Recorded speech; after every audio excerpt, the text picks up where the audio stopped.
शबाना 20 साल की थी जब मायके के साथ यह सब हुआ। फिर पुलिस की भी हालत खराब हो गई। गुत्थी सुलझाने में मयंक के लापता होने के एक हफ्ते के बाद पुलिस को पहली सफलता उस समय मिली जब उसने 4 अक्टूबर को मयंक को अपहरण के मामले में इसका खान, इकबाल और इनका साथ देने वाले रहीम खान, मजीद खान, रहम खान को गिरफ्तार कर लिया था। पुलिस ने उनके मयंक के बारे में पूछताछ की तो आरोपी ने स्वीकार कर लिया कि वे मयंक की हत्या कर चुके हैं और उसकी लाश घासना नदी में फेंक दी है। हत्या की बात सुनकर पुलिस चौकी लाश बरामद करने के लिए पुलिस 5 आरोपी को लेकर उस जगह पहुंची जहां उन्होंने मयंक की लाश घासना नदी में फेंकी थी। पुलिस ने नदी में गोताखोर की लाश तलाश कराई लेकिन वहां नहीं मिली। घटना की रात तेज बारिश की वजह से नदी में बढ़ रही तेजी से स्थिति से लाश दूर बह जाने की आशंका थी। एक आकांक्षा उनके परिवार में पत्नी के अलावा 2 बेटे थे जिनमें मयंक बड़ा था। सुभाष खेरे के घर के ठीक बगल में रहमान खान का घर था। इश्क रहमान का ही बेटा था। इशाक की शादी हो चुकी थी। उसकी बीवी शाबना बहुत खूबसूरत थी। मयंक और इशाक की उम्र में ज़्यादा अंतर नहीं था। दोनों की बचपन से अच्छी दोस्ती थी। इशाक ड्राइवर जिसकी वजह से वह अधिकांश समय घर से बाहर रहता था। छोटी मोटी आमदनी घर बैठे होती रहे इसके लिए उसने परचूने की दुकान खोल ली थी जिस पर उसकी पत्नी शबाना बैठती थी। मयंक के घर में ज़रूरत का सामान शबाना की दुकान से ही आता था। मयंक खाली घूमता था इसलिए शबाना की दुकान पर खड़े होकर उससे बातें करता रहता था। शबाना खूबसूरत और चंचल स्वभाव की थी इसलिए मयंक उसे चाहने लगा। शबाना की भी मयंक की बातों में रस आता था इसलिए उसको सुझाव मयंक खेरे की तरफ से हो गया। मयंक ने खुद डाला आग में हाथ कूच के ही दोनों मयंक शबाना का ऐसा दीवाना हो गया कि उसे दिन रात उसके अलावा कुछ सूझता ही नहीं था। इशाक से दोस्ती होने के कारण वह शबाना को भाभी जान कहता था। शबाना का दिल भी मयंक के लिए धड़कने लगा। आग दोनों तरफ से लगी इसलिए उनके बीच जल्द ही अवैध संबंध बन गए।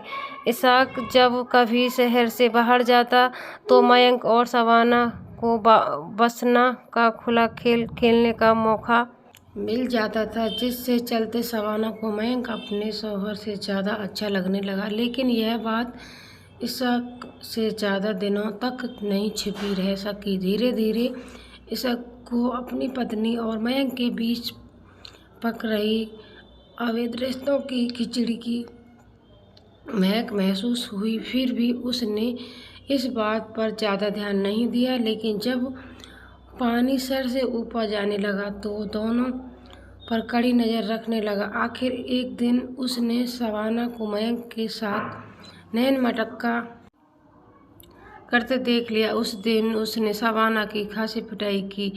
साथ ही उसने मयंक से भी दूरी बनानी शुरू कर दी। लेकिन एक बार पास आने के बाद दूरी जाने की बात तो मयंक को सुहाई और ना शबाना इसके लिए राजी थी। इसलिए शौहर के विरोध से बावजूद शबाना मयंक के साथ रिश्ते ख़त्म नहीं किए।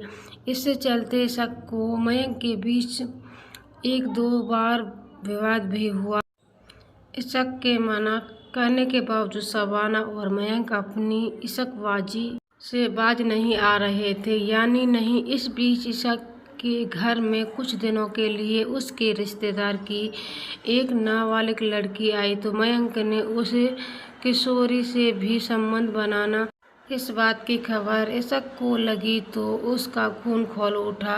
लिहाजा इशाक ने ऐसे दगाबाज दोस्त को ठिकाने लगाने की ठान ली। इशाक के मयंक से अनबन हो चुकी थी जबकि अपनी योजना को अंजाम देने के लिए इशाक की मयंक से नज़दीकी जरूरी थी। उस स्थिति में योजना आसानी से अंजाम दिया जा सकता था। मयंक से फिर भी दोस्ती बढ़ाने के लिए इशाक ने अपने चचेरे भाई इकबाल का सहारा लिया। इकबाल के सहयोग से उसने मयंक से बात की। मयंक वैसे तो काफ़ी चालाक था। इशक से वह सतर्क भी रहता था, लेकिन इशक ने उसे समझाया कि देख भाई, जो हुआ सो हुआ, अब आगे से ध्यान रखना कि ऐसा ना हो। यही हमारी दोस्ती की बात तो है, वह पहले की तरह चलती रहेगी, क्योंकि हमारे झगड़े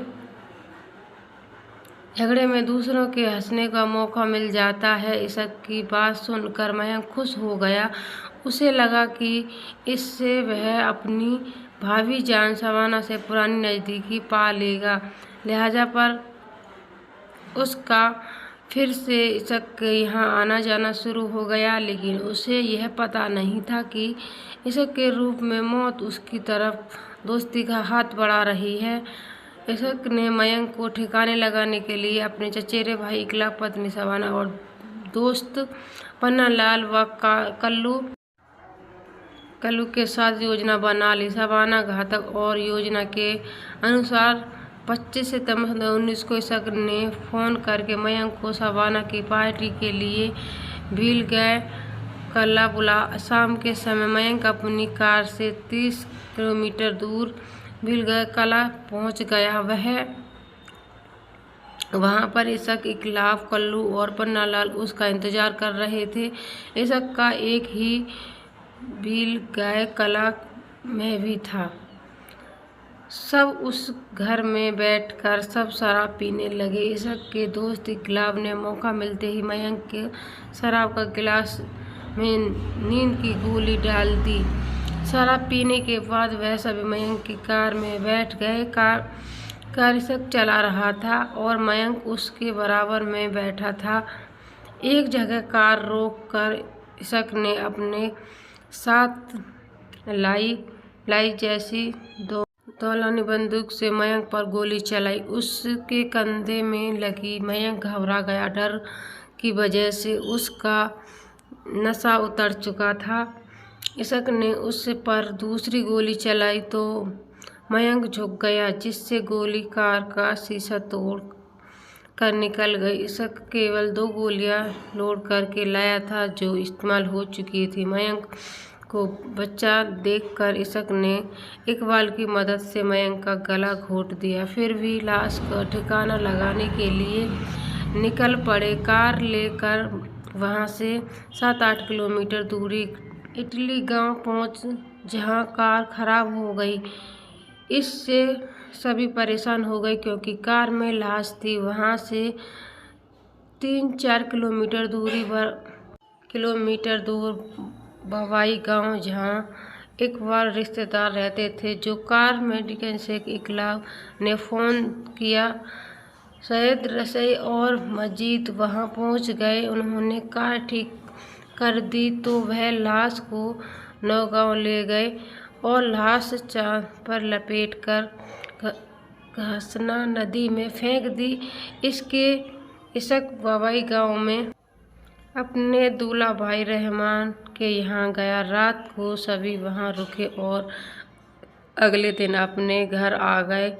हत्यारोपी से पूछताछ के बाद पुलिस ने रसीम शराब पन्नालाल को भी गिरफ्तार कर लिया। एक आरोपी कल्लू फरार था। पुलिस ने उसकी गिरफ्तारी पर 4,000 रुपये का इनाम घोषित कर दिया। अभियुक्तों की निशानदेही पर पुलिस ने लाई जैसी बंदूक, मयंक की कार, चप्पल, खून सनकर सीट कवर बरामद कर लिया। तो आज की स्टोरी कैसी लगी कमेंट